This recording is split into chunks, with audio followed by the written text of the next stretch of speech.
Mr. Ashok, and we'll be glad if you could enlighten us with your words. नमस्कार।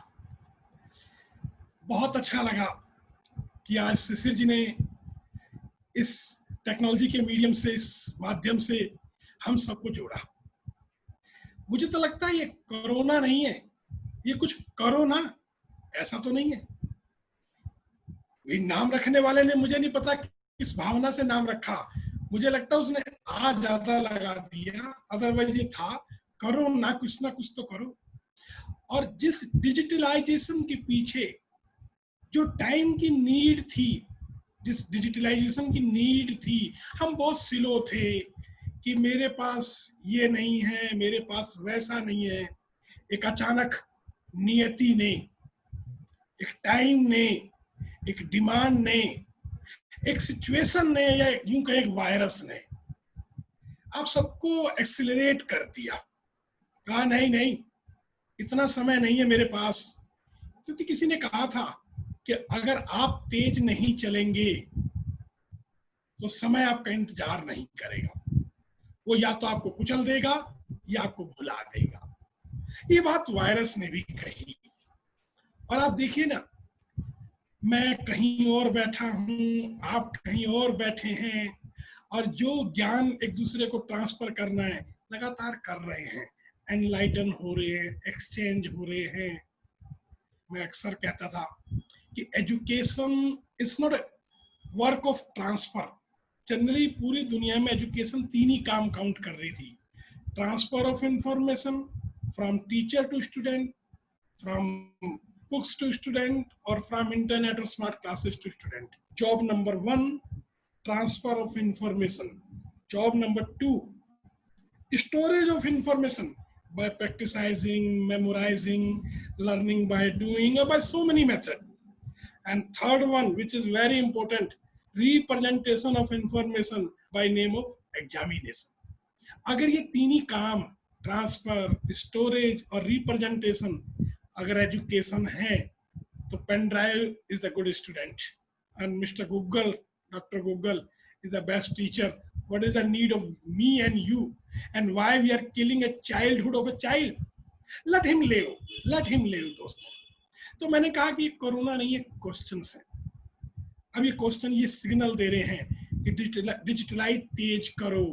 और दूसरे aspect को भी देखो। हम लोगों ने क्या कर दिया कि एक एस्पेक्ट को लेके बैठ गए हैं, एक इनोवेशंस को लेके बैठ गए हैं। मैं अक्सर हैरान होता हूं कि लोग ये कहते हैं कि need is the mother of the invention. अरे भाई, अब समय आ गया कि नीड को हटा करके अब thought is the mother of invention कर लीजिए। कब तक के लिए कोरोना आएगा? कितनी बार हम जान दे करके इन्वेंशन करेंगे? कब तक के लिए इबोला, स्वाइन फ्लू या एटॉमिक बम अटैक या एक दूसरे से झगड़ा will be the need of the invention? आओ अब परिभाषाएं चेंज करते हैं कि नहीं, अब हम सोचेंगे किसी घटना से दुनिया नहीं बनेगी, अब व्यवस्था से दुनिया बनेगी, सोच से दुनिया बनेगी। ऐसा ही करके कुछ मैंने सोचा। और इस मुनि स्कूल को, मुनि मेरी माँ का नाम है। मैंने, क्योंकि मैं एक एक्स आर्मी हूँ, आर्मी की उस इन्फेंट्री यूनिट से हूँ, लड़ाकू यूनिटों से, और यहाँ भी आके अज्ञानता से युद्ध कर रहा हूँ। तो मैं 24 घंटे से मोड में रहता हूँ कि कोई भी आदमी छूट ना जाए। जैसे हम सेना में कहते हैं कि कोई बच ना जाए, और यहाँ मैं कहता हूँ कोई छूट ना जाए, जो ज्ञानी रह जाए। इस तरह के कुछ सोच के साथ मैंने अपना ये स्कूल 2002 1 अप्रैल को स्टार्ट किया। बहुत छोटे स्तर पे था स्कूल, 250 गज में। मैं इस सोच के साथ काम कर रहा था कि बच्चे में बहुत पोटेंशियल है। बच्चे में बड़े हो जाने के बाद उसको एविडेंस देना है, जो पोटेंशियल है वो बच्चे में है। अभी वो नासा की रिपोर्ट आपने किडजी वाली शुरुआत में देखा होगा, तो बड़े क्लियरली स्टेट किया है। भाई मेरी बात हो सकता है आप नहीं माने, इंडियन साइंटिस्ट की बात नहीं माने। आप सोचिए ना, कोई भी बच्चा संसार में हर तरह की लैंग्वेज बोल लेता है। अगर इंग्लैंड में पैदा होता है तो इंग्लिश बोल लेता है, फ्रांस में पैदा होता है फ्रेंच बोल लेता है, छोटा होता है तब जितनी मर्जी भाषाएं बोल लेता है, बिना टीचर के भी भाषा बोल लेता है। और जब बड़ा हो जाता है टीचर कितनी मेहनत करते हैं, बेचारा भाषा नहीं बोल पाता, अगर उसको हिंदी आती तो फ्रेंच नहीं आती, और फ्रेंच आती तो स्पेनिश नहीं आ रही होती। तो जो छोटा है, जिसको सुशील भाई ने बड़ी टाइमली पकड़ने का प्रयास किया है, कि जिस समय उसके दिमाग बिल्कुल तैयार है, मैं तो अक्सर डिस्कस होता तो बोलता हूँ, बच्चा कोई प्लेन स्लेट नहीं है, फर्स्ट टाइम लर्नर नहीं है भाई। ये शरीर आप लोगों से पहली बार उसने लिया है, मगर वो इस दुनिया में पहली बार नहीं आया है। इसीलिए हर जनरेशन पिछली जनरेशन से एडवांस होती है, और हम क्या बोलते हैं, जनरेशन गैप है। जनरेशन गैप नहीं है, टाइम की नीड पूरी कर रहा है वो। अगर आज 2020 में 1720 का मॉडल का बच्चे का अगर माइंड सेट का बच्चा आ जाए, आपको लगता चल पाएगा भाई? मैं तो बड़ा हैरान रहता हूँ, ये गुरुकुल में जब हम लोग, क्योंकि मैं टीम में हूँ, वो कहते हैं हम तलवारबाजी सिखा रहे हैं। मैं उनसे पूछता हूँ, नहीं यार, परमाणु बम को फेलियर करने का प्रोजेक्ट सिखा दो। क्या करूंगा, कोई ड्रोन आके मार जाएगा, तलवार लेके नीचे घुमाता रहूंगा मैं? तो अब हमें समय अनुकूल सोचना पड़ेगा, युगानुकूल सोचना पड़ेगा, क्योंकि जनरेशन मिनट दर मिनट तेज चल रही है। वो हर मिनट, मैं तो हैरान रहता हूँ कि जब बच्चा रोज नए चीजों से एक्सपीरियंस करता है, तो पुरानी चीज पढ़ा के उसको मैं ज्ञानी कैसे बना दूंगा, क्योंकि वो तो हर रोज नई चीज को एक्सपीरियंस करता है। और स्कूलों में बच्चों में एनर्जी भरी हुई है। हम टीचर्स के पास बहुत सारी जिम्मेदारियां हैं, हम उनसे बोलते नहीं हम आपको बताएंगे, असल में हम अत्याचार की हाईएस्ट स्टेटस की आदत डाल रहे हैं उनके अंदर, कि मैं कुछ बोलूंगा तुम्हारा सुनना है। यानी जिस पे एनर्जी भरी हुई है वो तो चुप रहे, और जिसकी एनर्जी थकी हुई है वो बोलता रहे। दोनों ही पार्ट पर पता नहीं हैरानी से हम क्या करने का प्रयास कर रहे होते हैं। होना तो ये चाहिए था कि बच्चा बोले और टीचर उसको चैनलाइज करे, बच्चा बच्चों से बोले, आपस में बोले, क्योंकि जब बोलेगा तभी तो पता लगेगा कि समझता कितना है। मैंने ऐसा ही स्कूल स्टैब्लिश करने का प्रयास किया कि नहीं, और ये सच बताऊं, मेरा पेन था। ये कोई किसी का कोई मेरा रोल मॉडल के फॉर्म में नहीं था कि भाई मैंने उनको देखा या इनको देखा, मैंने अपने को देखा। मैंने देखा कि मेरे में बहुत टैलेंट था, मगर दुर्भाग्य था कि किसी ने पहचाना ही नहीं। किसी ने कभी कभी कह दिया होगा कि लड़का अच्छा है, कुछ मेहनत करेगा तो बन जाएगा, भगवान जाने उन्होंने किस मूड में कहा था। मैं जो कुछ नहीं बन पाया मैं, और मेरा पूरा टैलेंट, अब मैं 55, 56, 57 साल का हो गया हूँ, 10-5 साल की कहानी है, खत्म इस जीवन की लीला। तो मुझे लगा कि नहीं, जा तो रहा हूँ, मगर मैं बता के जाऊंगा कि भाई हर बच्चा टैलेंटेड है, हर बच्चा टैलेंटेड है। ये टैलेंट कुछ लोगों की बपोती नहीं है, ये टैलेंट कुछ लोगों की प्रॉपर्टी नहीं है। इस पूरी दुनिया में सिंगल चीज ऐसी नहीं है जिसके अंदर काबिलियत ना हो। अब परंतु हम कर क्या रहे हैं, लता मंगेशकर से क्रिकेट खिलवाएं और सहवाग से अगर गाना गवाएं, तो फिर आप दोनों को बेवकूफ बताएंगे, और सवाल ये कि आप बेवकूफ है या वो बेवकूफ है, सवाल तो ये खड़ा होगा ही होगा। अरे भाई, इन बच्चों का टैलेंट जिस चीज में, उसको पहचानो, उस चीज के हिसाब से इनको तैयार कर दो। स्कूल में ये देखो कि ये कैसे, जैसे 21st सेंचुरी स्किल बनी है, कैसे ये चीजों को बच्चे समझें, कैसे जीना सीखें। हम क्या कर रहे हैं, सब्जेक्ट तैयार कर रहे हैं, आदमी नहीं। खूब पाइथागोरस सवाल, थ्योरम पढ़ा दी, 1 लाख क्वेश्चन दे दिए, मैथ खूब सिखा दिया, साइंटिस्ट बना दिया, आदमी नहीं बनाया। बस समाज में आदमियों की जरूरत थी। समाज में साइंटिस्ट का काम तो इसीलिए मशीनें ले रही हैं, आर्टिफिशियल इंटेलिजेंस ले रहा है, मशीन लर्निंग ले रही है, बहुत सारे रोबोट, कंप्यूटर, ये सब ले रहे हैं। वो अपना काम कर रहे हैं, मगर जरूरत आदमी की थी कि आदमी के साथ बैठ करके हंस पड़े कि आप हो ना, मुझे कोई चिंता नहीं है। अब हमें पत्थरों पर यकीन है, बंदूकों पर यकीन है, छत पर यकीन है, ये छत नहीं गिरेगी, ये लोहा लोहा ही रहेगा। बस आदमी पे यकीन चला गया, ये आदमी रहेगा ना। ये काम किसका था, ये स्कूलों का काम था दोस्तों। स्कूलों में जो बच्चे आपने हमें दिए, उनको जिंदा करने का काम था, और आप लोगों से सहयोग चाहिए था। हमें थोड़ी परिभाषाएं बदलनी थी। मैं तो अभी, क्योंकि ये छुट्टियां जो लॉकडाउन चल रहा था, ये लॉकडाउन इस बात का था कि अपने को रिफाइन करें।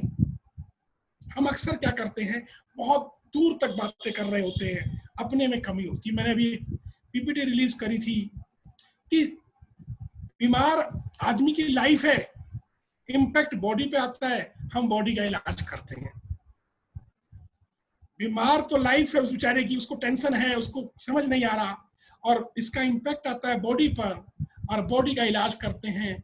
कुछ ऐसा ही तो नहीं है कि अगर रोड पे ट्रांसपोर्ट टेढ़ा मेढ़ा हो जाए या ड्राइवर रेड लाइट पार कर जाए तो इलाज गाड़ी का हो और ड्राइवर को छोड़ दिया जाए, ऐसे ही तो नहीं कर रहे। तो दोस्तों 80% अगर बच्चे को पढ़ाई के दौरान हम काम करते हैं, हैप्पीनेस के साथ काम करते हैं, क्लियरिटी के साथ काम करते हैं, 80% हॉस्पिटलों का जॉब खत्म हो जाता है। बच्चा हंसते हुए जिंदगी करता है। पढ़ाई बोर होने के लिए नहीं है, पढ़ाई जीने के लिए है दोस्तों। तो मैं तो इस फेवर का रहता हूँ हमेशा कि लोग कहते हैं बच्चे पढ़ाई में स्ट्रेस कर जाते हैं। देखिए, किसी चीज में अगर कोई रस नहीं होगा तो कोई भी स्ट्रेस हो जाएगा। अगर मुझे आप कहेंगे कि खाना खाने से पहले 4 किलोमीटर दौड़ना है, 15 मिनट लटकना है, 10 किलोमीटर कूदना है, मैं अपने आप ही खाना छोड़ दूंगा भाई, से बोर हो जाऊंगा। बचपन रहेगा, दौड़ लूंगा, बाद में नहीं दौड़ा जाएगा, इतने मोटे शरीर से कहाँ दौड़ा जाएगा। तो हम कुछ ऐसा ही अभ्यास कर रहे हैं। डियर पेरेंट्स, मैं तो खुशकिस्मत हूँ कि शिशिर जी ने और गुड़िया ने हमारे लिए मौका निकाला कि आप सब लोगों से कहूँ कि आओ यार, अपने बच्चों को सिर्फ शरीर ना देखें, ये जिंदा देखें। गीता में जो श्री कृष्ण ने अर्जुन से कहा कि पार्थ डरना नहीं, शरीर मरेगा, आत्मा नहीं, मगर शायद श्री कृष्ण ने कलयुग नहीं देखा था, नहीं तो उनको कहना पड़ता कि पार्थ डरना, शरीर मरेगा, आत्मा तो कब की मर जाती है। अरे आओ, इन बच्चों की आत्माएं जो नहीं मरती उसको जिंदा कर दें, ये शब्दों का खेल हटा दें। आज क्या हो गया, पूरी शिक्षा शब्दों का खेल बन गई है। जब आपके मेरे शब्द जुड़ जाते हैं, अच्छे लगने लगते हैं, हम दोस्त हो जाते हैं। जब शब्द एक दूसरे से टकराते हैं, हम दुश्मन हो जाते हैं। और जब मैं शब्दों से आपको जीत लेता हूं तो आप मेरे मानसिक गुलाम हो जाते हैं। हमने बाबागिरी सिखा दी दुनिया को कि ये बहुत महान है। अरे ये महान नहीं है, विचार महान है। इनका सम्मान नहीं, विचार का सम्मान है। और विचार किसी की बपोती नहीं है। कब ये सुनेंगे लोग, कब ये गुरु घंटाल ना बन करके जनता के सहायक बनेंगे। अब आवाज उठानी पड़ेगी दोस्तों। मैं अक्सर देखता हूँ, हम बोलते हैं कि भगत सिंह मेरे घर में ना पैदा हो, सुभाष चंद्र मेरे घर पे ना पैदा हो, अब्दुल कलाम मेरे घर में पैदा हो। ये गारंटी आप नहीं कर सकते। सिचुएशन बनाइए आप। हर बच्चा कलाम है, हर बच्चा भगत सिंह है, हर बच्चा सुभाष चंद्र बोस है। अगर हम ये नहीं करेंगे तो किसी उपन्यासकार की वो कहानी कि एक ऐसी चिट्ठी जिसके ऊपर पता नहीं होगा, हर घर हर दरवाजे जाएगी और आखिर में वो कूड़े में चली जाएगी। एक अच्छा लिखा हुआ मजमून खो जाएगा दोस्तों। इसीलिए हर बच्चे में पोटेंशियल है। मैं तो शिशिर जी का बहुत धन्यवाद करता हूँ कि वो, क्योंकि मैं ये मानता हूँ कि कोई बच्चा नौकर पैदा ही नहीं होता भाई। क्योंकि ये मैं अपने लिए मानता हूँ, क्योंकि जो भी कुछ किया मैंने अपने पर एक्सपेरिमेंट किया है। मैं सेना का आदमी हूँ, 8 साल बाद सेना छोड़ी। एक पैशन था मेरे पास, मैं अधिकार पूर्वक गलती नहीं करता, एक पैशन था मेरे पास। मैंने उस पैशन के लिए अपने 8 साल सेना को दिए, बड़ी शानदार सर्विस करी, ऑपरेशन लंका और बहुत सारे ऑपरेशंस में रहा, और आर्मी नेवी एयरफोर्स ने मिलकर मुझ पर डॉक्यूमेंट्री बनाई जिसको पीएमओ नरेंद्र मोदी जी ने स्पॉन्सर किया और बहुत सब चली। 8 साल पूरे करने के बाद मेरी जो अपनी पीड़ा थी कि मैं तैयार नहीं हुआ समाज के लायक, उसके लिए मैंने काम किया। दिक्कतें आती रही, मगर दिक्कतें नहीं है। कोई भी प्रॉब्लम नहीं होती, वो आपके लिए या तो चैलेंज होती है या आपसे सवाल पूछती है कि आप बताओ कैसे सॉल्व करोगे। तो इस तरह की चीजें आती रही। मैं चाहता हूँ कि आप सवाल पूछें, नहीं तो क्या होगा कि मैं अपना बाबागिरी की तरह बोलचाल हो जाएगा। मैं चाहता हूँ कि आप सवाल पूछें और मैं उसके आंसर दूं। इस तरह मुनि की स्थापना 2002 में मैंने करी, और उसके बाद ये यात्रा पूरी करते हुए 2013 में मुझे जापान का पार्टनर स्कूल बना। फिर यूनेस्को का 2012 में मुझे अवार्ड मिला, टॉप इन वर्ल्ड इन 15। और उसके बाद फिर अशोका फाउंडेशन के द्वारा चेंज मेकर 2016 में हुआ, और फिर 2014 से मैं लेके till today number 1 Delhi NCR India award, education award, ऐसे बहुत सारे चलते रहे।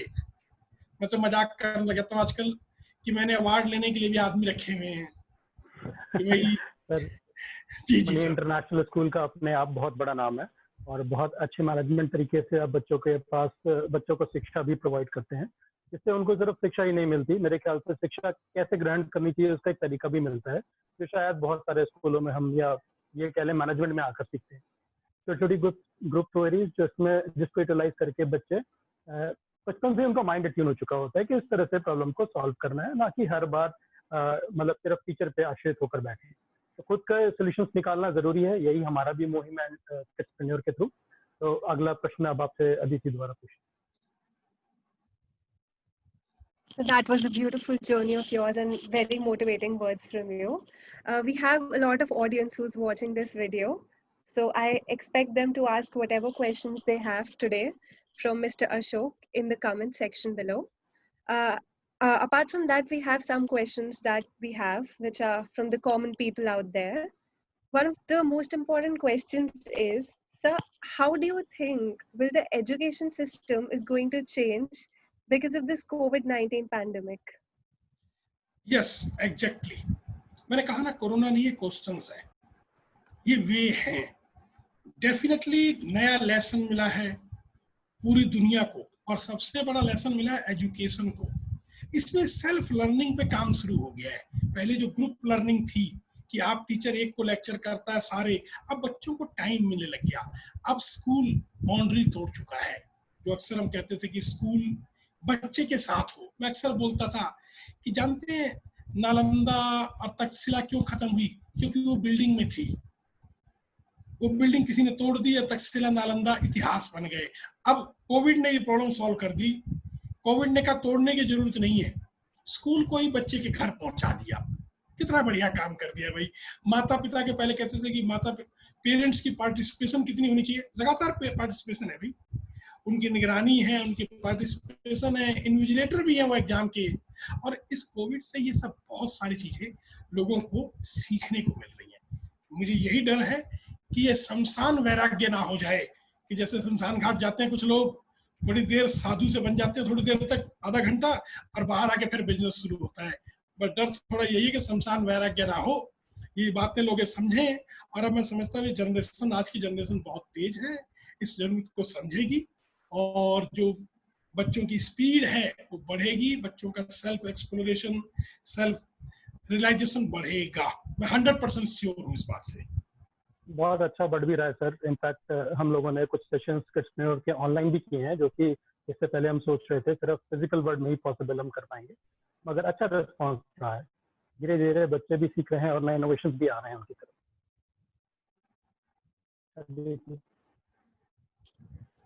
That was, great insights from you, sir. Sir, apart from that, now as we have shifted to the online system of education, do you think in the long run this will have an impact over the traditional system of education that we have in our country? देखो, education तो अपने का realisation है। Online education में क्या है कि वो जो ट्रांसपोर्टेशन का वो जो फैक्ट्री टाइम था कि 8 से 2 वाला फैक्ट्री टाइम, उस टाइम में ही बंदा एजुकेटेड हो सकता है, उसके लिए उसको उतना ट्रैवल, उतनी कपड़े पहनना, उतनी सब कुछ, वो जो फिजूल की फटीक थी वो शांत हो गई। अब क्या है, हम लोग इंटरव्यू कर रहे हैं, आप तो बिल्कुल वेल ड्रेस बैठे हैं, हम लोग सिर्फ, मुझे लगता है मैं तो सिर्फ शर्ट पहन के बैठा हूँ और अपने स्पेस में बैठा हूँ, अपनी इस तरीके से बैठा हूँ और अपने एंजॉय में बैठा हूँ। सीखना मेरे दिमाग ने है, मेरी बुद्धि ने है, मेरी लाइफ में है। शरीर की प्रैक्टिस क्यों करवा रहे हो भाई? इतना शरीर के साथ क्यों खेल रहे हो? देखिए, कभी समय था कि मंदिर जाएंगे तभी भक्त बनेंगे, अब एडवांस दौर ये कह रहा है कि भक्त कभी भी बन सकते हैं। और ये ऑनलाइन एजुकेशन, जिस तरह भी सीसी जी ने बताया था, ये बहुत चेंजेस करेगी। सबसे बड़ी बात है कि इससे बड़ी बड़ी बिल्डिंगें, बड़ी बड़ी जो टेम्परामेंट थे वो सब बराबर हो जाएंगे। मैं तो बल्कि पीछे मजाक कर रहे थे कि आजकल हम और ऑक्सफोर्ड बराबर ही होगा, क्योंकि दोनों ही ऑनलाइन एजुकेशन कर रहे हैं। तो मुझे लगता है ये तो ऑनलाइन एजुकेशन एक नई चैप्टर खोलेगा और अच्छा ये हुआ कि इस 1-1.5 महीने में लोगों ने सीख लिया। अब जब कुछ गलत करेगा ट्रेडिशनल, एजुकेशन एक सेपरेट चीज है। एजुकेशन तो सेल्फ रियलाइजेशन है, मेरे स्टेटस को समझना है, मुझे चैप्टर को अपनी लाइफ में समझना है। वो जरूरी नहीं है कि क्लास में ही समझा जाए, वो तो आप जिंदगी में रोड पे भी सीख सकते हैं, वो आप घर में भी सीख सकते हैं, और वो सेल्फ ही सीखते हैं। तो बाउंड्रियां टूट रही हैं, एजुकेशन रहेगी, तरीके रहेंगे, मगर पैनापन आएगा। यही एक बात है। ऑनलाइन एजुकेशन बहुत तेज चलेगी और इसका भविष्य काफी अच्छा रहेगा। That was great to know, sir, that this is not going to have any negative impacts as far. Sir, we would also like to know, how is Muni International School, trying to handle all this, and how it is trying to come out of all this situation that is prevailing? So nice. Actually, school क्या होनी चाहिए? School is a place where we write the destiny of a child in participation of the time and the word. School वो जगह है, किसी भी बच्चे की डेस्टिनी कोई पार्लियामेंट, कोई देश, कोई और नहीं लिखता, वो स्कूल में लिखी जाती है। दुर्भाग्य से हम इस चीज को मिस कर गए। हम लोगों ने एक रिसर्च एंड डेवलपमेंट टीम 2006 में बनाई थी, जो करंट सिचुएशन पे ध्यान रखती है, फ्यूचर में क्या हो उस पर काम करती है। इसमें बच्चे के स्टेटस के, बच्चे के फैमिली, एनवायरनमेंट, एबिलिटी को प्रेजेंट से मैचअप करते फ्यूचर के लिए हम काम करते हैं। हुआ क्या, हमने 6 साल पहले ये डिस्कस करके तय कर लिया था कि अब डिजिटलाइजेशन का समय बहुत तेज है, और अब हर बच्चे को जिस तरह सांस लेना, जिस तरह चलना और कपड़े पहनने आते हैं, उसी तरीके से बच्चे को ये भी आ जाना चाहिए कि उसकी उंगलियों में कंप्यूटर हो और डिजिटल हो। कर लो दुनिया मुट्ठी में, ऐसा करके जो रेगुलर स्लोगन था वो हमने स्लोगन चलाया। और 5 साल पहले हमने हर बच्चे को टैबलेट कंपलसरी कर दिया, ओनली टैबलेट, टैबलेट में भी only tablet. And we are the first school of the world which applied only tablet in school, only tablet in school. अब शुरू में तो पेरेंट्स को बहुत दिक्कत हुई, क्योंकि सॉफ्ट कॉपी पढ़ना थोड़ा सा क्योंकि आदत में नहीं थी। आज बच्चों से ज्यादा पेरेंट्स को दिक्कत थी कि कैसे सॉफ्ट कॉपी कैसे पढ़ेंगे ये सब। हमारा तो आदत है कि जब तक कागज हाथ में ना आए हम पढ़ नहीं पाते। बड़ा विरोध सा हुआ, पेरेंट्स को समझाया कि जो ये बच्चे तैयार हो रहे हैं, जो आज मेरे पास पहली में बच्चा आया है, असल में ये 20 साल बाद मार्केट में आएगा। आज 2020 है, 2035 में कैसा एनवायरनमेंट होगा उसकी सोच के तय करो ना भाई। आप आज की बात सोच रहे हो, मैं कह रहा हूँ जब ये 15 साल बाद मार्केट में आएगा, 12वीं करेगा, 3 साल बीए करके जब मार्केट में आएगा, तब कौन सी दुनिया होगी। हालात बहुत तेज चेंज हो रहे हैं। इस बात को हमने 5 साल पहले समझ लिया था, और समझने के बाद हमने डिजिटलाइज किया पूरे स्कूल को। 5th ऑनवर्ड हर बच्चे के पास टैबलेट है, और वो उसी टैबलेट को रिपेयर भी कर लेता है, काम भी कर लेता है, और बहुत हल्के तरीके से। मतलब अब वो टैबलेट उनके पार्ट ऑफ लाइफ है। क्योंकि देखिए दुनिया में 21वीं सेंचुरी में, 21st सेंचुरी में गरीब आदमी पैसे का गरीब नहीं होगा, टेक्नोलॉजी का गरीब होगा। आज मुझे वो सुपर 30 की बात याद आती है। आनंद जी मेरे बहुत अच्छे दोस्त हैं। ये स्कूल 11 साल से सेंटर है कि राजा का बेटा ही राजा नहीं बनेगा। आज जिसके पास टेक्नोलॉजी और नॉलेज होगी वो राजा बनेगा। तो वो बात मैंने 6 साल पहले हमारी R&D टीम ने तय करके बच्चों को टैब लगाया, बच्चे सॉफ्ट सिस्टम के मास्टर हो गए। और जो ये कोविड आया कि नहीं आ सकते ऑनलाइन, उनको ऐसा लगा कि हम क्लास में ही हैं। और बल्कि हमने तो इस पर यहाँ तक भी कहा कि अगर इंटरनेट वायरस भी कोई डाल दे तो बच्चे सेल्फ लर्निंग से सब्जेक्ट तय करना, सब्जेक्ट की बाकी रिलेशन के साथ में कनेक्टिविटी बनाना, इसकी भी मास्टरी है।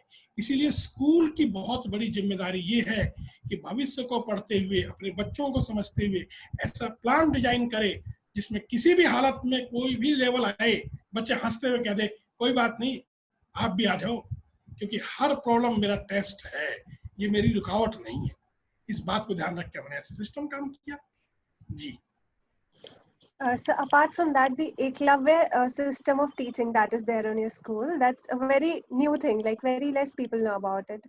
We'd be glad if you could tell something about it. Actually क्या हुआ, हमारे सामने एक बड़ी भारी रिसर्च एंड डेवलपमेंट के सामने बड़ी भारी प्रॉब्लम थी कि कोई भी आदमी जीनियस बनता कैसे है, कोई भी आदमी हाई लेवल जीनियस कैसे हो जाता है।